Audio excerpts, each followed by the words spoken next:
Welcome to Read the Right Thing. I'm your host, Eric. So the last couple weeks, I've been reading these two memoirs that came out this year. I will say I've read a lot more fiction than nonfiction this year. Sometimes these memoirs or biographies, they're easier to read than fiction. You don't have to remember characters, plot points. You just stick with one person and learn about their life and go on a journey with them. They take you where they want you to go. I grew up loving biographies and autobiographies. I recently read in the New York Times, David Remnick, editor of The New Yorker, really found a love for reading from biographies, which is exactly what I grew up reading. I was the same way. I read Babe Ruth, Jackie Robinson, LeBron James, Walter Payton, and many others. I devoured sports magazines like Slam, Sports Illustrated, and anything to do with basketball or football. So the two books I read this year are Barry Sonnenfeld, Call Your Mother, and Alex Trebek, The Answer Is. Both these books are similar, but at the same time, they're very different. Both these books really come across as just a conversation you're having with the author. You know, they're telling stories and you're listening. However, both people are very different. It's kind of like if you had two uncles over for dinner. Alex Trebek, the host from Jeopardy, he would be your kind, smart, loving Christian uncle from Canada who always gives you a good life lesson and leaves you feeling uplifted. Barry Sonnenfeld, on the other hand, is your smart, kind, loving Jewish uncle from New York City who lets you look at Playboy and shows you cool movies while also leaving you uplifted. Now, I was inspired by both of these books. Trebek comes across as very calm, positive, and smart. This book really just left me with a good feeling inside and a positivity for life. Barry Sonnenfeld's book was hilarious. I loved hearing about the making of movies, and also the story involving his friends and family were just straight up hilarious. If you enjoy watching Alex Trebek on Jeopardy, then you'll like this book. If you like humor, movies, and especially the movies Men in Black, The Addams Family, or Get Shorty, then you'll like Barry Sonnenfeld, Call Your Mother.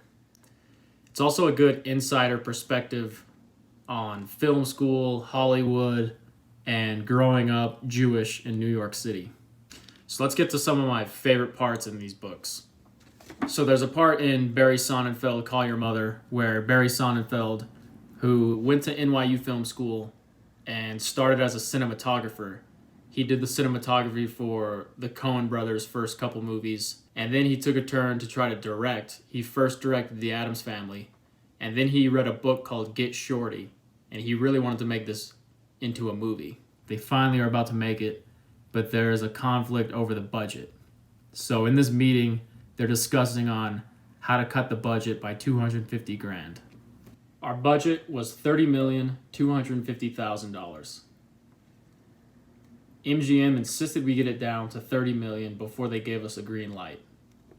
I went to their offices in Santa Monica with Danny, which is Danny DeVito, and the line producer, my good friend Graham Place.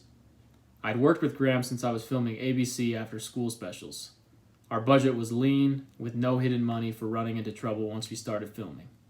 Danny came along to listen and show face. On the studio side, in addition to Mike Marcus, was David Ladd, who was the president of production and would be our day-to-day guy, and Bob Raylia, the head of MGM's physical production. Look, Barry, we love this movie and want to make it, but you're going to have to lose $250,000, said Mike. Absolutely. So how should we find this $250,000? I asked. David jumped in. MGM was prepared. We've looked this budget over closely, and I admit it's pretty tight, but on day 5, you have $2,000 for crew parking. Let's lose that. Can't, said Graham. It's a union thing. We have to provide parking. Okay, but isn't $2,000 kind of steep? Can you make it $1,500? Not really, said Graham. It's a downtown location. $2,000. Got it, David cheerfully said. On page 7, we were thinking of losing the first 2 lines of dialogue. I saw where this was going. Death by 1,000 cuts. And we still wouldn't find $250,000. I jumped in. You know, you guys are busy and I really want to make the movie, so here's how we lose $250,000 in one move. Not only did David and Mike lean forward, so did Danny and especially Graham, since he knew there was no way to trim that much out of the budget. I'd rather do 80 scenes the right way than 81 where every scene suffers either because I didn't have the right equipment or enough time to shoot it correctly. So what I propose is losing the scene where Travolta visits Hackman on the set of one of Hackman's horror films. We were going to film it over 2 nights, and each night is $125,000. We cut the scene, we lose 2 days of shooting, we save $250, and we can leave the room with a greenlit picture. Deal? No deal. I love the scene, find another way, Mike said. Mike, I love the scene too. It's great for so many reasons, including one you don't even know. Ben Stiller has agreed to play the recent film school graduate director. It's also great because Chili loves movies, and it's the only time in our film he gets to see a movie being made. We also see that Hackman, for all of his neurosis, is actually a good film producer. I love the scene, but it doesn't move the plot along. Absolutely not. Mike, it saves $250,000. Find another way. David, who had been riffling through our budget, happily chimed in. Do you really need a Chapman crane? That's $2,000, not including the driver. Actually, David, good call. We don't need the crane because it was for the very scene we're taking out of the movie. You're not taking it out of the movie. Mike, we have to. We have to lose the scene. End of story. Don't tell me end of story. I want the scene in the movie. You can't have it. What would it cost to put it back in? Graham and Danny were amazed I might pull it off. To put the Hackman Travolta scene back in the movie will cost you $250,000. You got it. Okay, you're saying that you want the scene and you'll give us $250,000 to film it. Yes. So our budget is $30,250,000 and we have a green light. That's what I just said, asshole. Just checking. Danny, Graham, and I walked down the hallway toward the elevator, stifling our giggles. Danny said, "Hold up, I gotta piss." I never pass up a chance to pee, so we stopped off at the men's room. As we opened the door, I discovered I was lined up for the short urinal, and Danny was in line for the taller one. Quite a dilemma. I don't know if I should cross over in front of him, acknowledging he was really short, or keep walking straight ahead, putting Danny at a possibly uncomfortable position.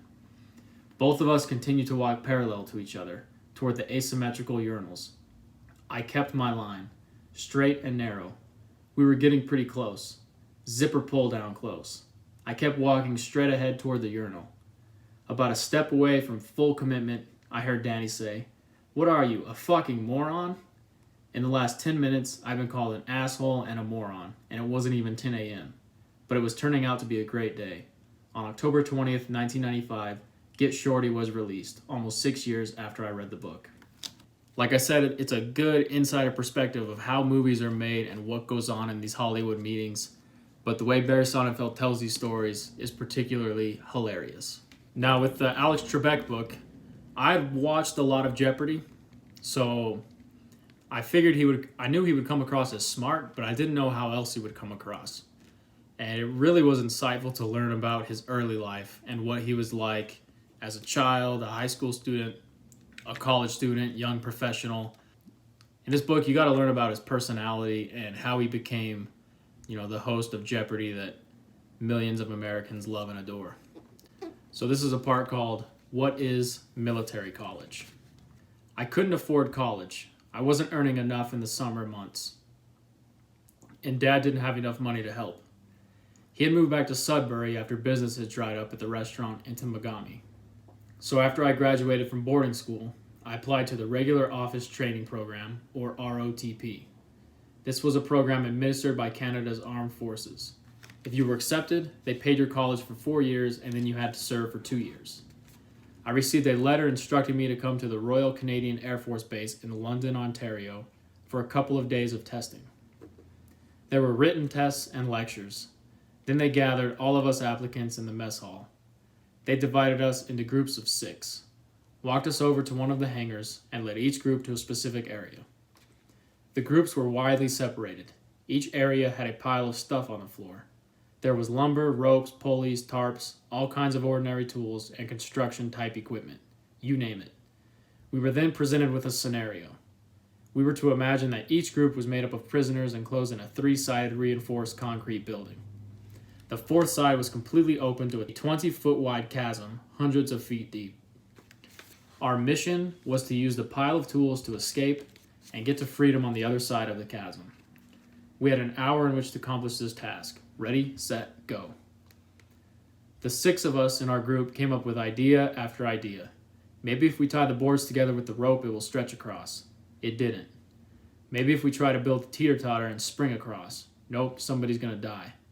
Maybe if we assemble a hoist with the pulleys and swing across. We worked and worked and worked.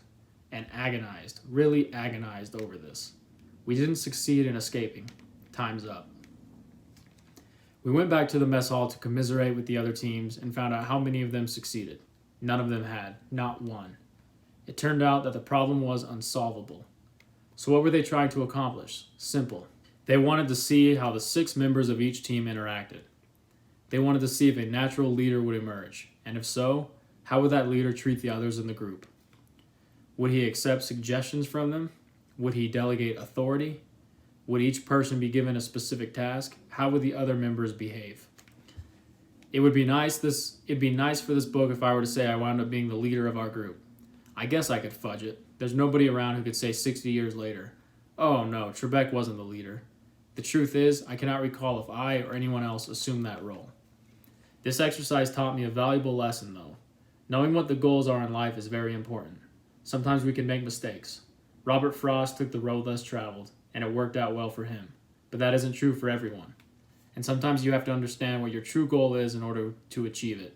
And we don't always understand that.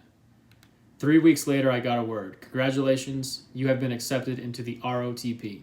You are hereby ordered to report to the Royal Canadian Air Force Military Academy College in Saint Jean, Quebec. What? That wasn't what I had signed up for. I wanted to attend college at the University of Ottawa. I had just fallen in love with Eleanor Mans, the cousin of one of my friends.